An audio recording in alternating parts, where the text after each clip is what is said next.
The banks are vampires. The banks own everything. They're creating new money constantly. It just seems like a really broken, very bad system to me. The world is kind of drowning in debt. This idea of being debt slaves is very ancient. Who are you? Someone who's very interested in building systems that don't ask permission. I spent a lot of time traveling around Central and South America, meeting presidents, vice presidents, central bankers, and advocating for Bitcoin. The government's talking about stablecoins. There's going to be a whole new level of transparency and accountability. In a completely transparent system, actually, you can kind of eliminate corruption because Bitcoin has a maximum of 21 million. So the more people that are trying to get it, the harder it becomes to get. You can tell the price of Bitcoin by just seeing the average size of a transaction. You can remember 12 words, and with those 12 words, you can go and restore your Bitcoin wallet anywhere and no one can take it from you. It's the best hoard money we've ever had in the world. All you need to do is have some Bitcoin and you can borrow against it. You could be your own bank and you can avoid the banks completely and still get a loan. If you have just dollars and cash, you should keep 70% of your money in Bitcoin. That's how cryptography works. It uses really big numbers that you can't guess. Quantum computing. It's going to one day make the cryptography we use now irrelevant. The value of Bitcoin will go down the second it becomes public that you've broken it. You can break Bitcoin's encryption and take some Bitcoin. You will have infinite money. So you think that eventually Bitcoin will become a global currency? Inevitable. Who are you? I'm Ben Obi or Ben Sigman, and I'm a father. I'm a builder. I'm a son. Someone who's very interested in building systems that don't ask permission. And I'm a big fan of the internet, which I really view as this big, open, borderless system that connects all humans. And I'm very interested in building things that are also borderless and also user-owned. And yeah, I mean, I think I'm kind of a jack of all trades. I'm a person. I don't really have I'm super good at just one thing. When I was young, I kind of chose not to become a really sharp knife, but to be more like a blunt tool. And to try to round out those sharp edges and become good at as many things as I could be good at, Yeah. And so, yeah, I have a lot of different interests stuff, and I don't know if I will get into some of that then. Yeah. Well, and yeah, of course. And I'm curious about that choice because it sounds like it was very intentional to be a jack of all trades, which is typically the advice that goes counterintuitively to most of the world where it's like, oh, you need to specialize and you get really, really good at one thing. Why did you choose to be a jack of all trades? I think it's because when I was in high school, I was really, really good at math, but I could not really understand what the hell my English teachers were talking about. I can read books and memorize things and tell you the themes of a story or whatever, but something about it just didn't make sense to me the same way that math did. And I was like, well, when I go to school, I kind of want to study something more human history, language related instead of a computer science thing. And I had done a computer science workshop in the mornings. That was like a very special thing you had to apply to in New York. And it was part of my school district, but it was called INN, Integration Automation. And we were building circuit boards, doing programming, all kinds of stuff. And there was very few kids that were in it. It was like 5 or 6 kids. And every one of those kids ever me went to MIT. And I decided to move to California and study classics instead. So and I think I chose a different path because I thought this will make me more well-rounded. I also thought studying the Greeks and Romans, they kind of set up so much stuff that we mimic today. So much of our society is based on things they did. I thought it'd be really cool to learn about them, and so that's part of how I've become this different type of tool. Yeah. Yeah. What benefit did you end up finding from choosing that alternative path by going and studying the classics? I mean, you're somebody who's very successful within the crypto space and you do a lot of stuff around technology and around computers, but you did choose this alternate path where you even said it wasn't like your specialization or what you were necessarily the best at that point. Like, what was the benefit of that?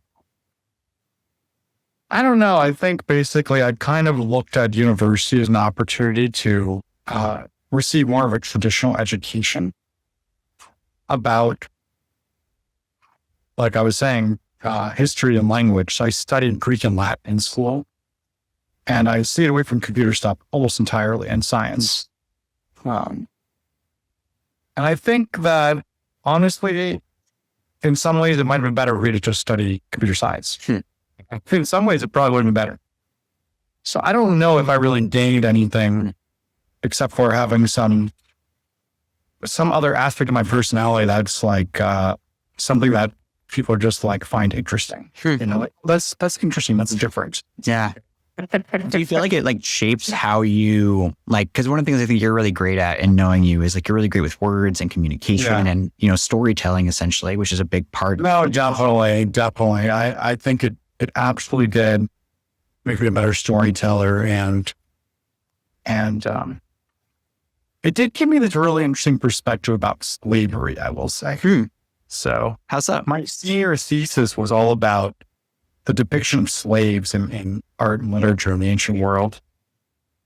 And I started thinking about how we were all debt slaves. My one of my best friends works in traditional finance and banking. And he was back then always talking about how he wanted to one day start a bank because the banks own everything. And it was kind of leading up to, the years before 2008, those 10 years before the market crashed, when things just seemed completely out of control. There were so many people becoming wealthy off of nothing, and there was so much of it that was just, money was just flying around, and there was so many people living in massive, huge amounts of debt like we've never seen before. And the world is kind of drowning in debt even today. And things were very different in the ancient world, but not too different. We can actually, by understanding the ancient world, can teach us a lot about what's happening now. So, and by understanding what's happening now, it teaches a lot about things that fill in the blanks and things we don't know from the ancient world. So human nature kind of doesn't change much, is one thing. And this idea of being debt slaves is very ancient too. So I think one thing is it tuned me into the similarities more than the differences of how people interact with the world and one another. You know what I mean? Yeah. Is there anything from your thesis on like the slaves and how they're portrayed that you remember that like still sticks with you today? Well, I think that the way that they're kind of portrayed is that they're all kind of the same. It's like they all look the same. It's like the way everyone's houses now all kind of have the same colors and the same styles across the board. Everyone's place looks like IKEA that's like the way that the slaves were depicted, but in their physical forms, for example, in the art and stuff. Like when they would have the slaves, they're all like the same size, they're all wearing the same clothing. I remember that. They'd often be like smaller and shorter in stature, but they're all kind of, they don't have they're kind of like, they are a number more than a person, They're statistics. Yeah, they're more like representative. They're like plebs, so. Right.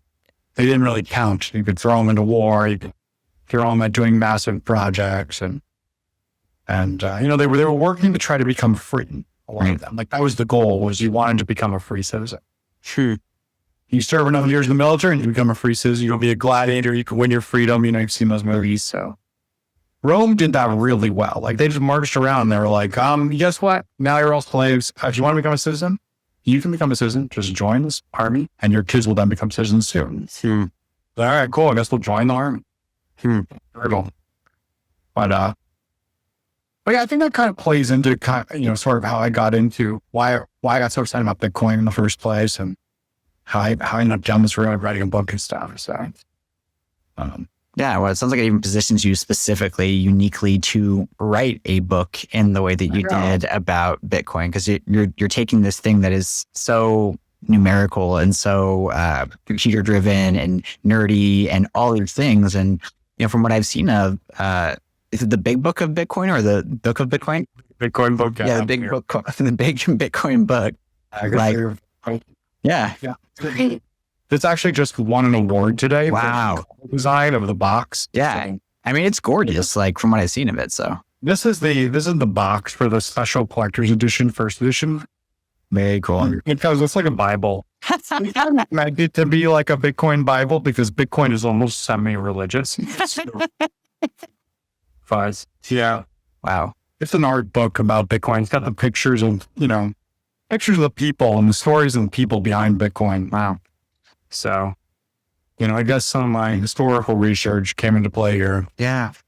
But yeah, really, we're so happy with the book and the way it came out. And it tells the story of all the things that came before Bitcoin, and then also the market cycle of Bitcoin and who the people were behind it and what the technologies are. It's just a very, dealing with Bitcoin as a cultural phenomenon more than a technology. So that's what's kind of cool about it. It's not a ton of words. It's more just pictures, diagrams, all the stuff that we made custom for this. Like this is an explanation of why an attacker chain can never win. But the theory of Bitcoin, why did Bitcoin work? Yeah. But yeah, I think ultimately I ended up getting into computer stuff anyway, regardless of what I was doing. I remember even when I was in school, working as a TA for one of my teachers, what did she really want to help with our computer stuff? They come up to me. So, one thing I'll say is that when I was a kid, I got a lot of value out of figuring stuff out my parents couldn't. I took a lot of pride in that. And my parents would be like, how did you figure out how to fix my thing that was not working or whatever was on their computer? And I'll be like, I just went like this, and like this, and like that, and like that. And they're like, what? So anything technology and mechanical was like really easy for me to figure out and dissect and then fix. And so that's kind of was really rewarding because my dad loved gadgets. And that was something he was really into. And so I could get into it, do it with him, and then also teach him things that was weird for like a 5 or 6 year old, And so I think when that happened to me at a young age, I just became, once you feel good about something like that, it becomes reinforcing when when your parents are like, oh yeah, that's really amazing. And they start telling their friends like, look what he did, So that's kind of how I originally got into technology. It's like a kind of way to connect with my dad. And so, I think a lot of people grow up with different tech in their house that they, engage with and get applauded for, basically. But it's kind of those little things that we get applauded for. I think about that now with my daughter. It's like the things that we encourage her, make her feel good about. All everything she continues to do. Yeah. She's still a teenager, right? Yeah, no, totally. I mean, I think that's, one of the fundamental pieces of what makes us human is like, we're still animals that run off of like a pleasure and pain circuitry, right? And so there's like on a fundamental level, there's like, we want to move towards the things that we succeed at and we are rewarded for, right? We move away from pain and punishment, right? And so like the more that we are rewarding, especially in this early formative years, like the behaviors that we want to see come, like the more that we're going to seek out those kinds of behaviors as we get older as well. Yeah, for sure. Yeah. Yeah. Yeah. I agree. So how did you go from classics into, I guess, what would you even consider yourself now? I guess you're a CTO? Yeah. Like, what do you? Yeah. Basically what happened is I wanted to work in film. And my dad worked in film. He ran this movie studio up until like 2002. And then that studio got bought out by Paramount. And so I was doing half work. I was working at Paramount as an intern with some people I used to work for him. And I also worked half-time at a producer's house that we were family friends. And the woman there just really drove her completely crazy. She's a very tough businesswoman. And she would be like, man, I need you to answer the phone like this. Hello, such and such associates or whatever. And I'd be like, hi. Because you're saying hello, such and such. I'm like, hi, it's Ben. And I just could never do things right the way she wanted them done. But I was so good with computer stuff. She kept me around. She was like, Ben, come here. I need you to figure out how do I do this thing? What's this? She's like, Ben, finally, after a few months, like, you're fired and you just need to go do something with computers. And I was kind of like, do what with computers? She's like, I don't want you to do something to like help people figure out how to use their computers better. You're good at that. She's so smart. She's basically, she encouraged me to go start my own business and offered to be my first client. So that's kind of how I started a business when I think I was actually still in college, actually, when I was working for her. So, we were doing internships and stuff, but I started this company, Jim's boutique IT company. And, I just started picking up clients randomly. I would go to office buildings, give out my card. I started the top floor because I learned when you're in the office building soliciting, they're like, eventually security comes and they're like, sir, you have to leave. We just get in the elevator and go down one floor. Well, you can just keep giving out your card. Well, I'd be like, hey, I'm helping someone nearby with their computers. Like, I'm helping other people in the building. Here's my card if you have any questions. Like, yeah, that's it. And the first day I went out, I got offered like 3 different jobs. Wow. You were like, hey, Bill, this guy, and they were like, oh, well, how would you like to come work here? And I was like, yeah. What are you guys paying? And they'd be like, $15 an hour, $20 an hour. And I was like, well, I'm charging $50 an hour. So then I could work half the amount of time, make the same amount of money. Mm-hmm. And I was like, that doesn't make sense. I can't take these jobs because mathematically that wouldn't make sense. I'm going to sit here for 40 hours or 20 hours and make the same amount of money. Right. And that's kind of how I first started going with the business and building it up over time, getting a lot of referrals. And eventually I had to hire someone else because there was a lot of demand for my time. Mm-hmm. I had to convince them I would go send somewhere else. And the first time I did that, it felt really weird because I was paying someone $25 an hour and I was making 50. And so it felt unfair to me, and I almost felt like now I'm hiring slaves, but this guy back then, first guy I hired, he couldn't go out and find the work. He didn't know how to do that at all. He didn't know what computers go help people figure out stuff. And he knew a lot about technology, he knew a lot about networking, he knew a lot about more than me. Mm-hmm. Right? But he could not really relate to people. He could not sell them. So he was missing these other aspects that ultimately ends up kind of being more valuable. Mm-hmm. The most successful people I know are the most amazing storytellers. People with story is so much. He's such a part of humanity and who we are and what people love to participate in and learn about. These stories of even every business is a story. Every product is a story. So the story kind of weaves through everything. And this guy did not know how to tell a story. It was great. He was super great. And eventually I ended up getting a full-time job because at some point someone did want to hire me and made me a good salary. And so I kept my business going on the side by just having these 2 or 3 guys run around while I worked full-time. And eventually that led to me promoting one of those guys to be my partner in the business. He vested over 4 years. And then in 2017 or 2018, he offered to buy me out of the business. And we negotiated on it for a few months, maybe a year even. And a couple of years ago, he bought me out. And so that gave me a lot of freedom to kind of pursue things related to Bitcoin and stuff. I was interested in building products. And I did a short stint with another company as a CTO and then the CEO of that company, building a decentralized messaging tool. And so I think kind of thing was like selling my business wasn't just about trying to make money on it, but it was about staying aligned with what I believe, And I think that my business partner, he was such a huge contribution to the business over so many years that he deserved to have equity. He deserved to take it over. We worked out a really fair deal. One of my core principles is absolutely fairness, And we remain friends even to this day, of course. And he's paying me on a yearly plan still. So, When did you sell the business? I think it was only 3 years ago now, thinking about it. So maybe it wasn't until 2020. Now it's probably 2021, 2022, maybe. I don't know. Honestly, I'm not even sure right now. But I'm also massively sleep deprived. But, it's like I wasn't trying to trap him. Right. I'm not trying to trap anyone. That's part of nothing I build is about trapping people into anything.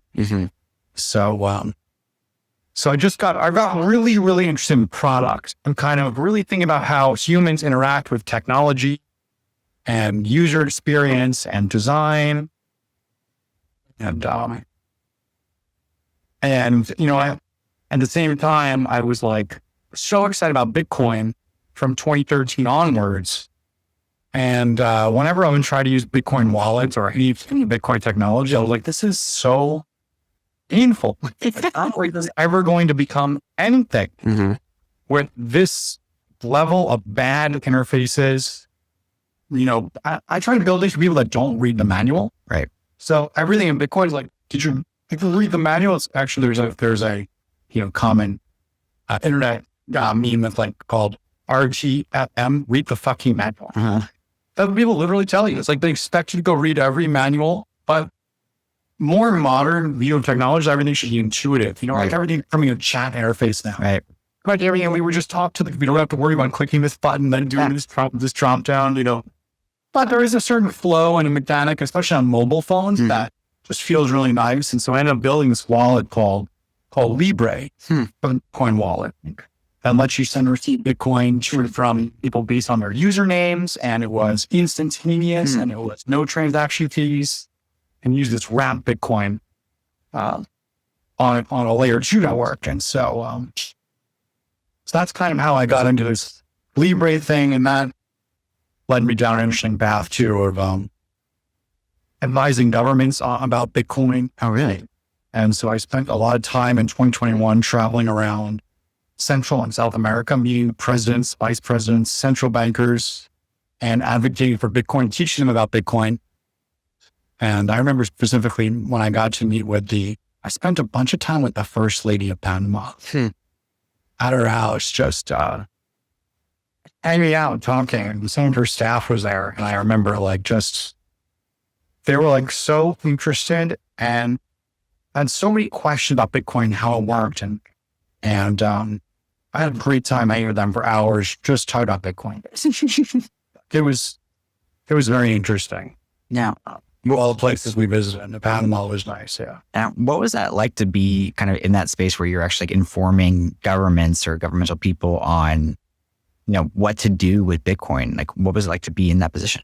It's less about informing them what to do and more about just explaining how Bitcoin works and answering abusive questions and trying to come up with ways to explain to them in a context that they could understand, right? And how it could benefit their country. So I think it was in the wake of El Salvador making Bitcoin illegal tender.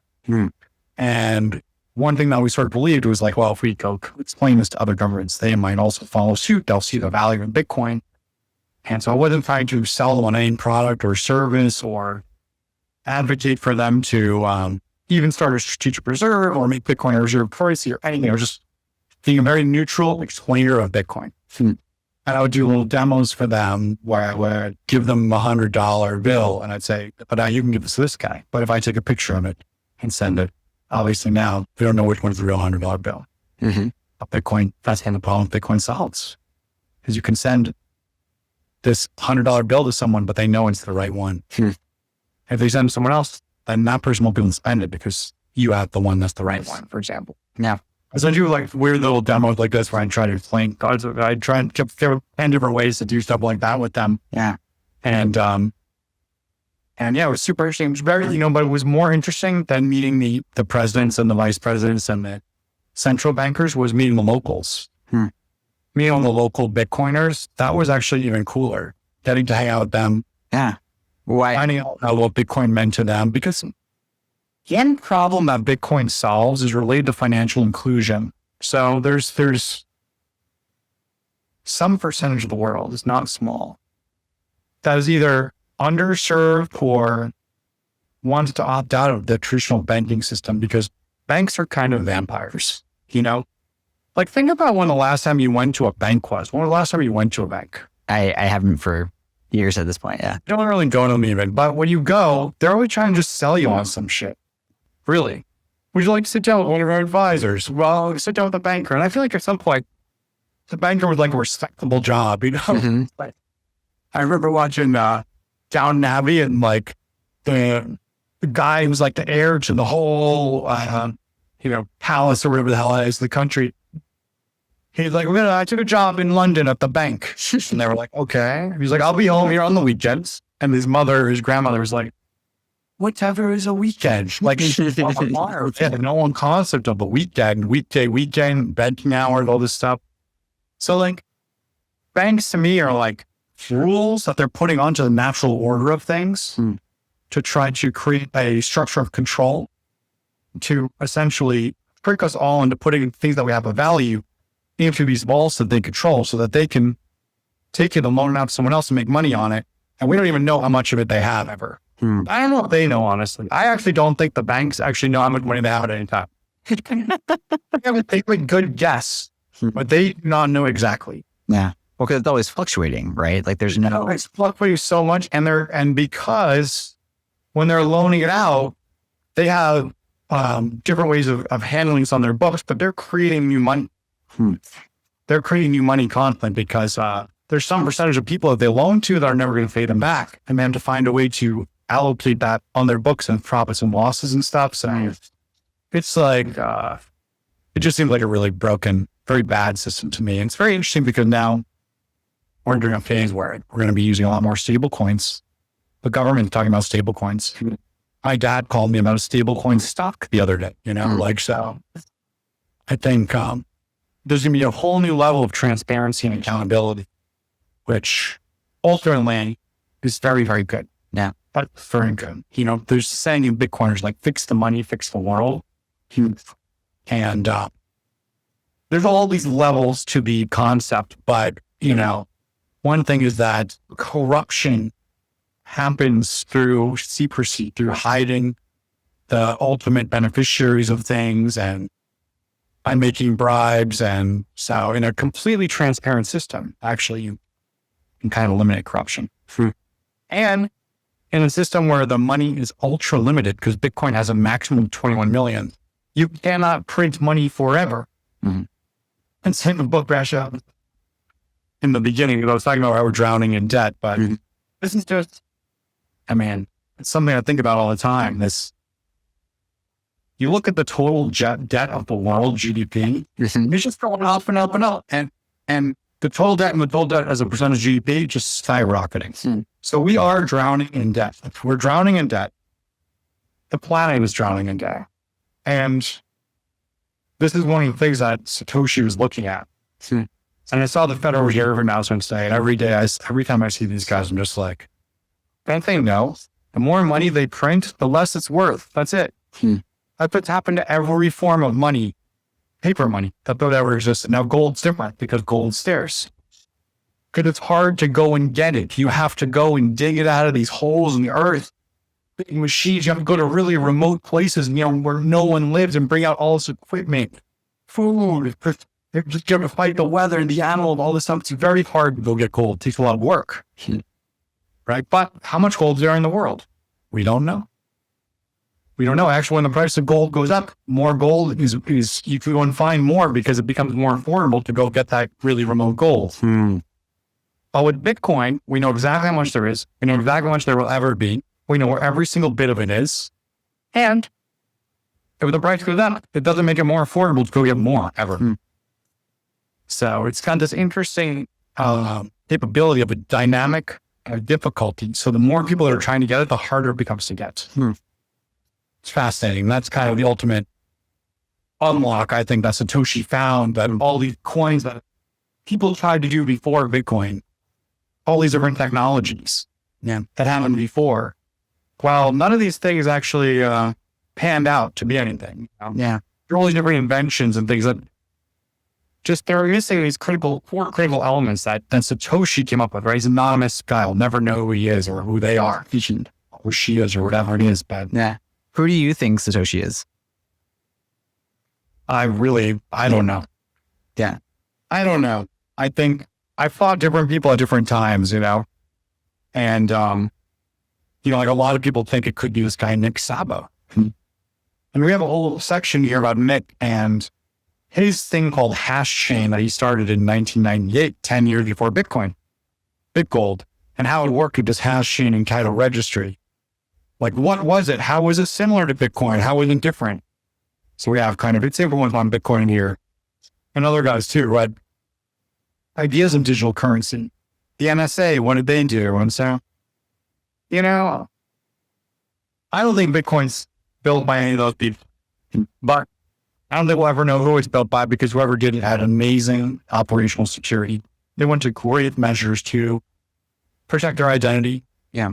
And they felt like they had a lot to lose by being identified, and also that Bitcoin itself would not do well if it had a leader.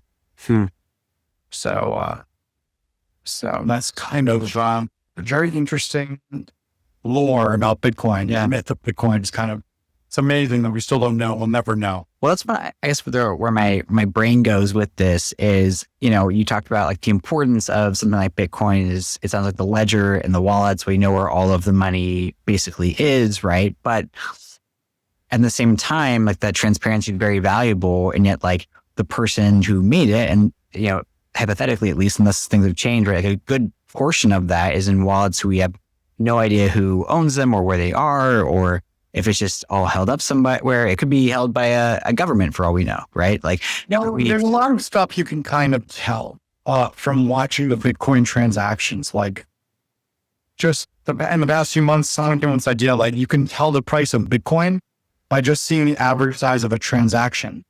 Because it turns out that the average size of a transaction is divisible by dollars. Because people are normally sending some US dollar amount of Bitcoin to someone else. So you find the most common values over a time period, and that equates to the most common value that people send, which is like $5 or something. So you know that amount of Bitcoin is $5 at that time. You can basically tell the price of Bitcoin at any point in time without knowing anything, but just looking at the data on the Bitcoin chain of the size of every transaction. Right. So there's all kinds of interesting things that you can tell. Like if you look at one wallet, you could tell if that person is traveling with someone or all kinds of things that they've been able to analyze because all this data is public. Like these two wallets are traveling together. These are two people transacting together. They're splitting meals or something like. Yeah. It's crazy the level of analysis that can be done in these things. So, well, how do you balance something like that though with the need for privacy though? Like to your same point, anonymous. You don't know whose address it is unless someone tells you this is my address. So it's a pseudonym. So it doesn't relate to an actual identity. It's a digital identity, right? So, I think there is some small sacrifice of privacy, but in the digital world, there's only an illusion of privacy. Except for through cryptography. So cryptography does allow you some privacy. Right. And that's why I think cryptography is so interesting. That's why I think quantum computing is so dangerous because it's going to one day make the cryptography we use now irrelevant. It'll make it completely irrelevant. Can you explain, like, for the audience, say, like, what is quantum computing and how does it make cryptography irrelevant? Cryptography works where you have randomness, right? Like I have these dice here. So the more dice I have, the more random it is. I actually have a huge bag of dice here because this is like, I think I'm thinking about entropy. And so like the more dice I roll at once, the more randomness I can get. So I have a roll these dice. I'm going to get some huge number. And the chance that you can guess this huge number is very, very low. Now let's say I roll this 100 dice 100 times. I can get a really big number. And turns out that like using the most powerful computers in the world, you could not guess this number in the entire duration of time since the beginning of time. So it's impossible to guess these numbers because they're so big. That's how cryptography works. That uses really big numbers that you can't guess. Like, imagine if you could hide $1 million, 1 inch by 1 inch square somewhere on the planet. And then you have to go out and find that 1 in 500 square one on the planet. Well, that doesn't even come close to how big these numbers are, right? Doesn't even come close. The numbers are way bigger than that. And so it's way harder to find Bitcoin in an address than to find $1 million in a 1 inch by 1 inch square somewhere on the planet. Right? This is still hard for us to understand, but quantum computers, what they're able to do is they basically can kind of use the properties of nature. Nature itself is quantum, So they can use sort of nature properties to calculate things using physical the way the electrons sort of pass over things physically and cause randomness. And they're able to use that randomness to calculate, right? And those it's so beyond what normal computers do that's really so foreign when you start hearing about it and learning about it. But essentially, there are problems that regular computers can't solve, like when they're trying to measure the wind going around a car. They build wind tunnels to put the cars in to push wind across them because they can't simulate that. It's just dynamic. They just cannot simulate on a computer. Yeah. You can kind of do it in a video game that'll look right, but it won't be. It's fake. Right. But to actually simulate the little wind particles going in and out of this thing and how they mix together and influence others, it's too complicated. Yeah. Quantum computers can solve those types of things. And so quantum computers can also have essentially a time bending property where they can guess that big number as well. And they can guess it by having infinite guesses in sort of infinite amount of time, but in a finite time. It's correct. It's crazy it even works, but we know it will work eventually, that they will be able to guess these big numbers very quickly. But there's all these elements that make it hard because there's different levels of error correction. There's different speed. There's different qubits and different sizes of these chips. The bigger they get, the more errors they have. And then, it's eventually they will figure it out. Eventually we will find a way to guess these really big numbers. And so that will essentially make everything that we do now that's private, everything that we're, us chatting on iMessage is encrypted with some 256-bit encryption. If someone saves our encrypted message, which look like gobbledygook to them and only you and I can read, eventually they'll be able to translate the gobbledygook. Eventually. It could be 10 years, could be 50, could be even longer. I don't know, but it could be 2. We just don't know how AI and quantum are going to develop, but it's a big topic. Yeah. It's a big thing that's happening and people are going to be talking about it more and more. And so I'm actually taking a quantum course through IBM right now. Really? It's online. Yeah. Just as my car drives me home. Yeah. For a video. But yeah. Is it like a free course that anybody can take or? Free course, anyone can take, and you can even sign up. You can even get an API key to use the quantum computer. Wow. So you can actually send problems to this quantum computer, which is a whole nother very strange. Yeah. You're not going to get the thing to do 2 plus 2. That's for sure. Have you used it yet? I haven't yet because it's so complicated to even set up. It's so boring. It's like you have to take your problem and you have to map your problem to the circuits. And you have to map, and you might need to put some random circuits in if you're getting too much noise, because the randomness helps eliminate noise by causing unexpected interactions. And you're like, what? None of this makes sense. It's not like a traditional computer thing anyway. So, anyways, regular computers work with ones and zeros. Yeah. They're very easy to understand. You send a 1, send a 0, it becomes a 1 or a 0. At the core, computers are meant to run programs. Quantum computers do not run programs. What do they do? They measure outcomes. They measure outcomes. So you have an intended outcome, and they'll try to find a pattern that matches that out. Basically, it's one way to understand it. So you could almost look at it from a standpoint of hey, if I want to birth this kind of child, you could hypothetically be it would give you the steps to take to create that outcome in a sense? Not really. Maybe.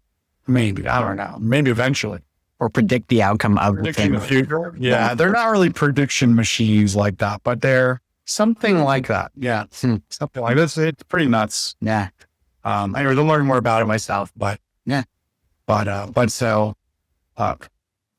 today cryptography is one of the things that keeps us free and private, is my point. But quantum is a threat to that. Now, major one. And that's what I'm thinking about doing a documentary on quantum. I was telling you about that earlier a little bit. But we'll see. We'll see. I have a lot of little projects going on, and ultimately, I love this permissionless design system for the internet for building things like that. But I also do love the idea of telling a story about quantum things. So that's cool too. Yeah. Well, I'm curious. You mentioned we're all aware that AI is changing things rapidly, and probably rapidly than any of us can really understand.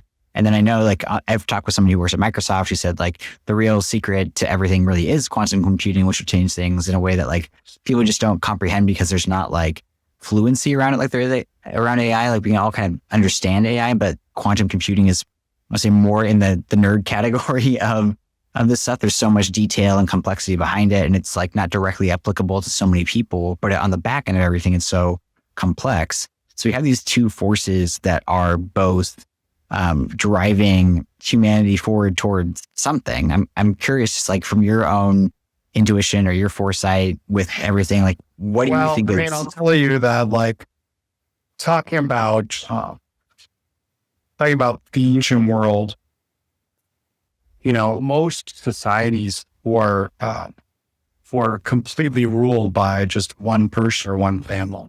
Most civilizations. Very few civilizations had any type of representation system. And so ultimately, everyone was the slave to some kind of authoritarian leadership, right? Rome and Greece were two of the rare examples of something different. Really, the Greeks started it and the Romans kind of copied everything they did, right? Mm-hmm. I'm biased because I took Greek first. So I have a Hellenic view of the world, but it's true. Chronologically, they came first. And the Romans copied everything from their gods, their system of government. But, in today's world, we do have sort of much more democratic open systems, at least to a degree. AI is a challenge to that, as far as I see it. AI makes centralized authoritarianism way more efficient than it's ever been.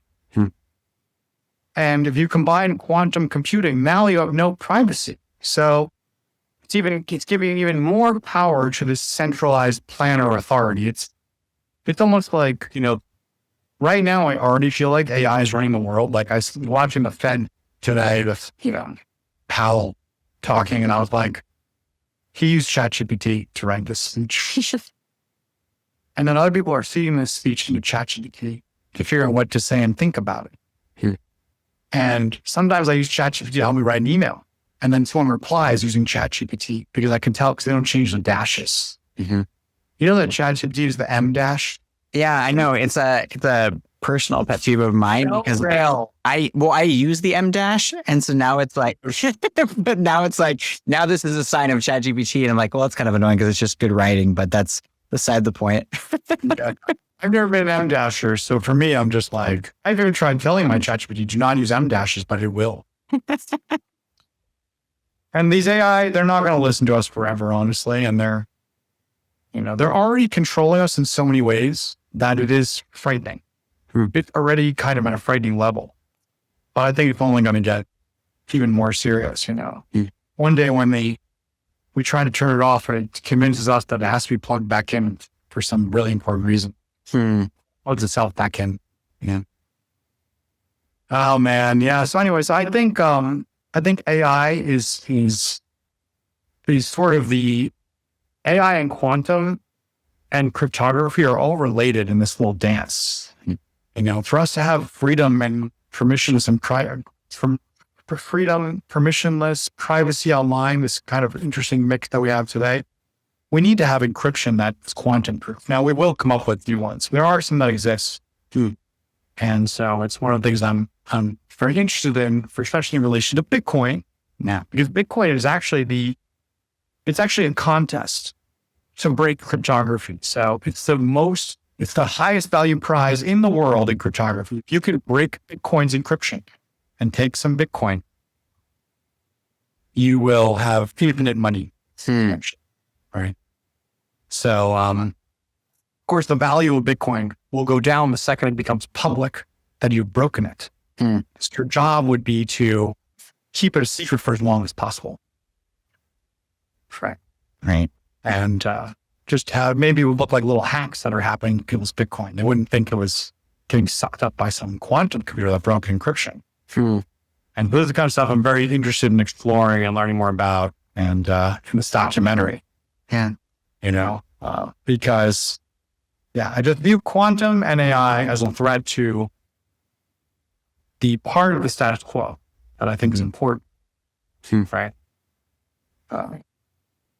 These open systems, because we'll give power to people to close the open systems. It'll give power from this system where we have ownership over our own assets and our own data, our own information, to where that ownership can be taken away.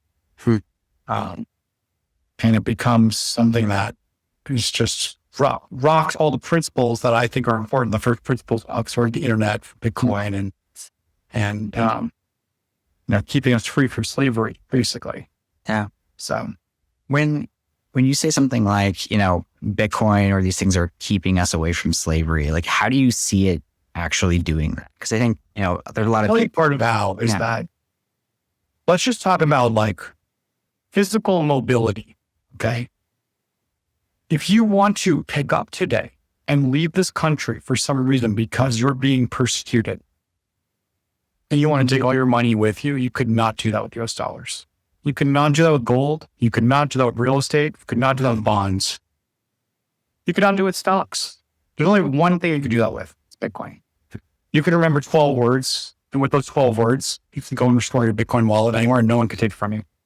No one can tell you how to spend it, when to spend it, where to spend it, who you can send it to, who you can't, where you can put it, where you can't put it.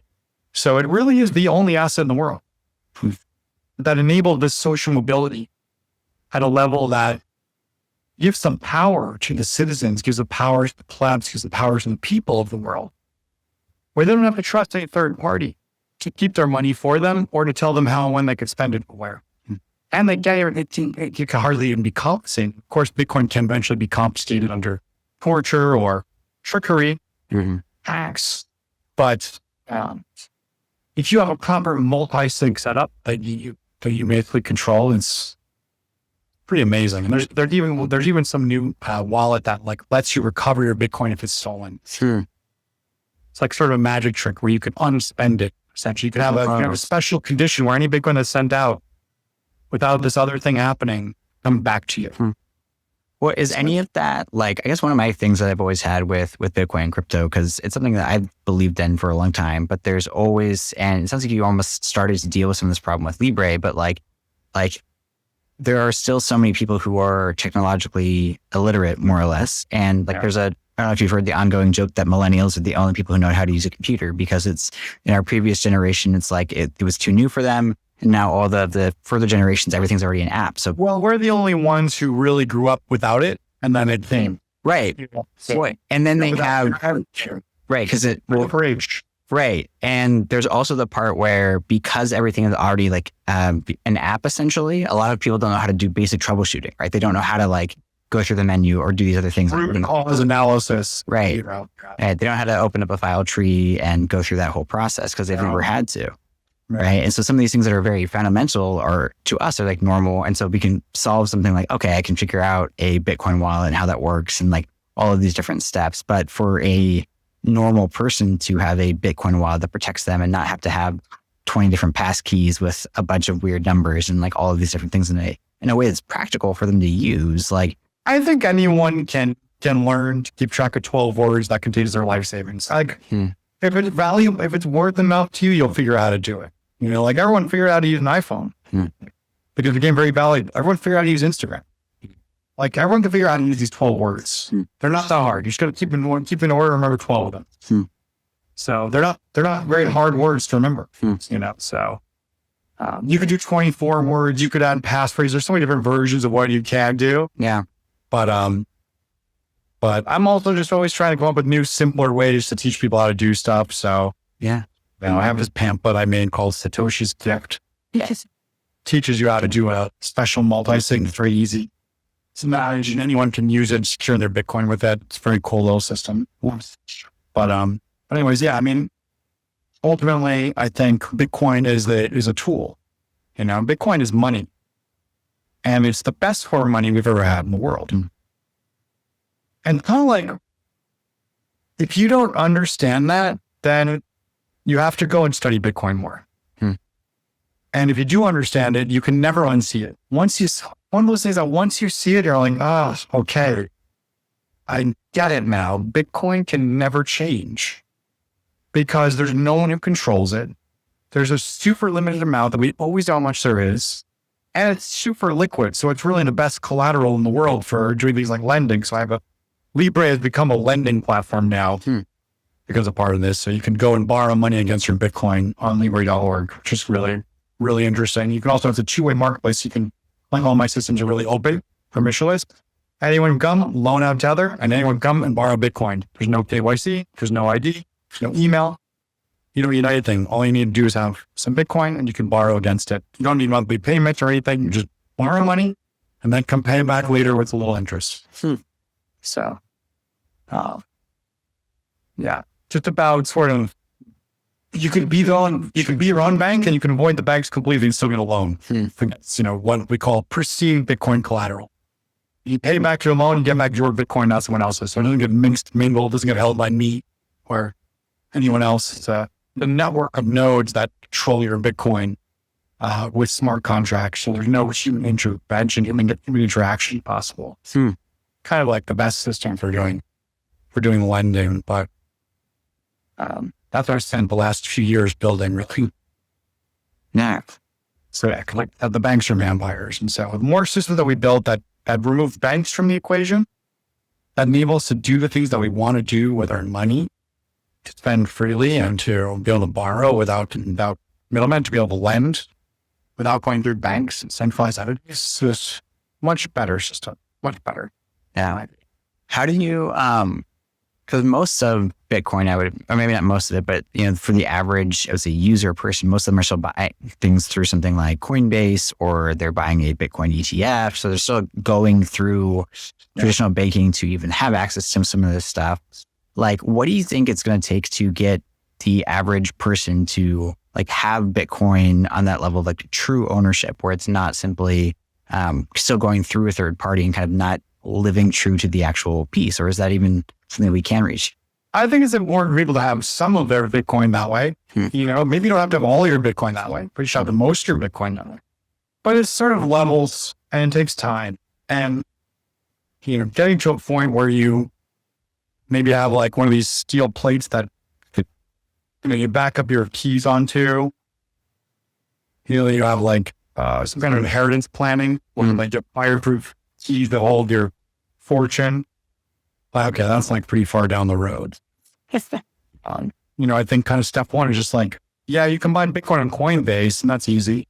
But ultimately you want to be able to get Bitcoin onto your own wallet and have custody of it and have these 12 words that protect it, so that's something a friend also advocates a lot for his friends, gets his boomers, just get a little bit of Bitcoin, put it on a wallet, maybe try running a node, really try to experience all the aspects of Bitcoin so you can actually understand what makes it so different. I think it really helps conceptually to try things out and to use them. And so I'm a big advocate for testing things, trying it out yourself. Yeah. Is there a way that you think we could communicate about Bitcoin better to more people to have a wider appeal and access? I think most people see, the numbers when they go up and get really big, and then they get scared when it all crashes back down again. And there's a wider and wider adoption of this stuff in different ways, but it seems like there's still that missing story piece of it that helps to come. I don't know. So really the story of Bitcoin is very simple. It's if you take the time since the beginning when Bitcoin started and you look at a chart of the price over time, it's a straight line.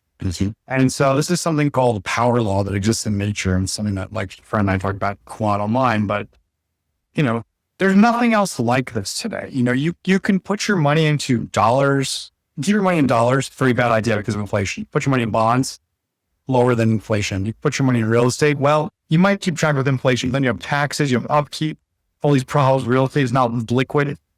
You can put your money in stocks. Maybe you pick the right ones, maybe you don't. But Bitcoin will outperform all of them over the next 10 years. It's straight up math. It's so obvious when you look at it.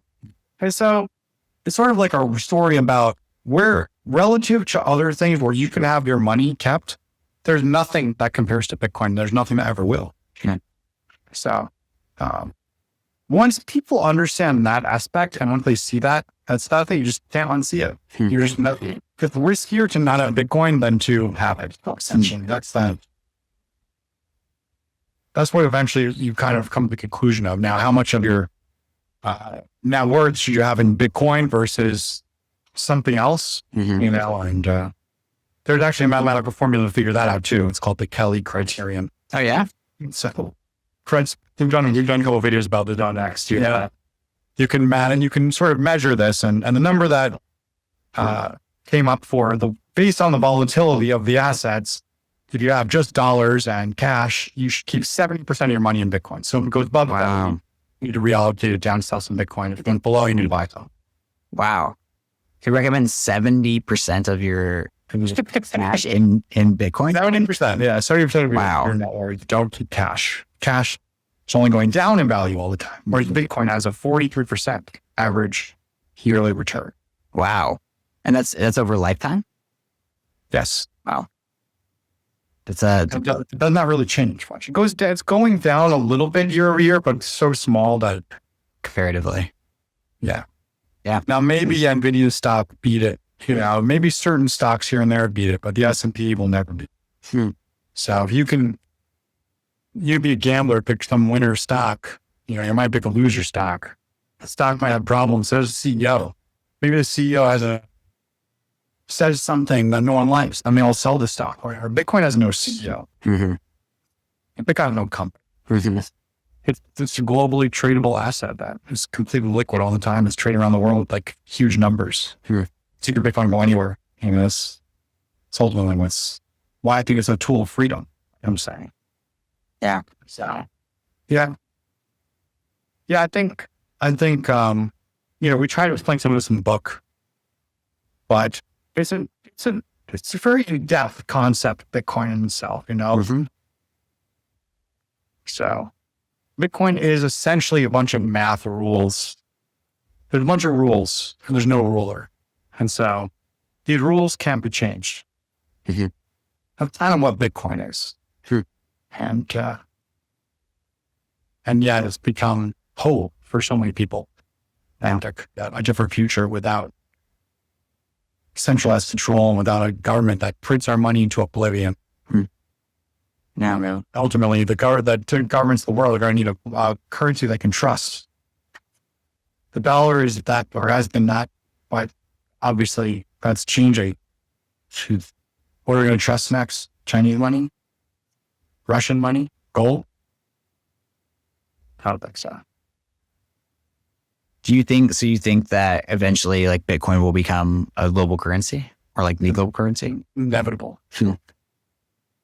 Inevitable. Unless something else better comes along. But then that thing's going to have to stick around for a long time to prove itself. Right. You know, so it's not going to be invented by Facebook. Okay. And it might take 100 years. And by then, maybe Bitcoin will be so cemented in, like, why would you even need to do something else? Right. And eventually Bitcoin will be replaced, maybe. I don't know. You know, it just seems like maybe we'll go to a system of credits like in Star Trek, where they don't ever pay for anything. You know, they don't seem to ever have to pay for it. Because I think in some degree, you know, robotics are going to unlock this level of efficiency where everything's going to become really cheap. They're going to be building things so constantly and mining things so constantly that we're going to have tons of resources and tons of buildings, tons of housing, all this. Real estate probably won't do well in the long term because of this. I mean, certain locations do well. Obviously, there's only so much oceanfront property. But I guess robots could even eventually build us more oceanfront property and stuff. Like it's sort of unbelievable where things are going. But there's only so much Bitcoin.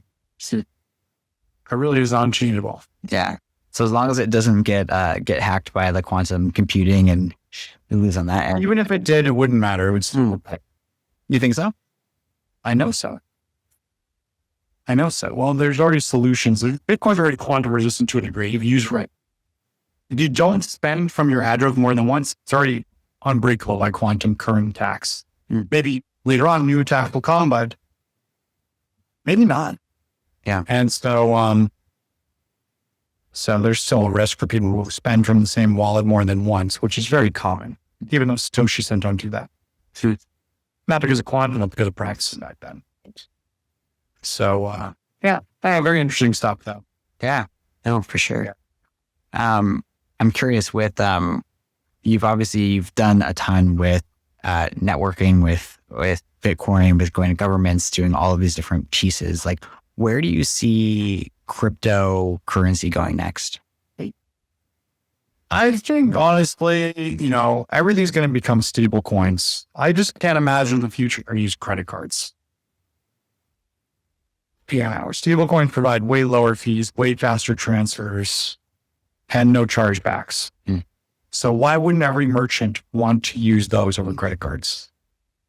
I don't know. I really don't know. So I think stable coins are going to be completely ubiquitous everywhere. We're not even going to think about it. I mean, cash is going to be gone. It's already doing base cash. I asked a cashier the other day, I went to get some quarters, supermarket, and I was like, what percent of people use cash? She was like, less than one, maybe, It's like so few people, even out of 100 people. Yeah. So, Anyways. Awesome. Well, Ben, one other question I was asked all of my guests at the end of the show is just like, what's one thing that you would ask the audience that might have them think about something from a different perspective or in a different way? Honestly, I think one of the most important things is just what new thing are you learning or improving into that? It can be a small thing, but it's really good. It's important to our brains just to be constantly looking for something new to learn about and get better at. We're always practicing something. So yeah, if you're practicing laying on the couch watching TV, you're going to get really good at that. If you're practicing learning quantum, while your car drives you around, or practicing, inventing some new way to do something with Bitcoin, or write a book, or write a song, whatever it is. Getting better at some skill, learning how to balance. I don't know. Gotta pick something. Work on that thing. Okay. Cool. That's cool. Thanks for having me, Kevin. Yeah, my pleasure, Ben. Anywhere you want to send people to? I don't know. Check out Libre. It's a project I put a lot into, and I just think it's interesting. It's just an interesting Bitcoin application. Yeah. To borrow, and Libre.org. Great. And then the big book of Bitcoin, I guess we'll also. BigBitcoinBook.com is available on Amazon. Perfect. Cool. Awesome. Much for sure. All right. Thanks, Ben. Ciao. Thanks, Cameron.